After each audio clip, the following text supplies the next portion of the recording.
Labis ang pasasalamat ni House Speaker Faustino Bogie III sa mga kawani ng gobyerno at sa taong bayan ngayong papalapit na ang bagong taon. Ang detalye ihahatid ni Sofia Potenciano. Ilang araw bago ang pagtatapos ng taon, nagpaabot ng pagbati si House Speaker Faustino Bogie III sa mga kinatawan ng gobyerno. Taus-pusong pinasalamatan ni Speaker D ang mga mambabatas na aniyay mga tahimik na haligi ng institusyon.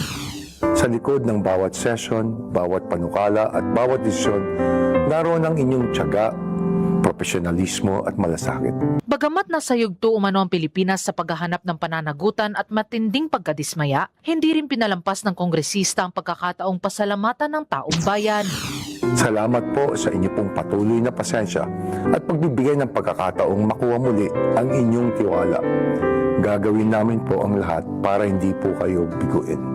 Sa mensahe ni Speaker D, inanunsyo rin niya ang ilang reformang isusulong ng Kongreso para sa 2026. Kabilang na dyan ang pagpapatupad ng paperless Congress at paggamit ng blockchain technology. Para sa totoong balita sa Bagong Pilipinas, Sofia Potenciano, Congress News.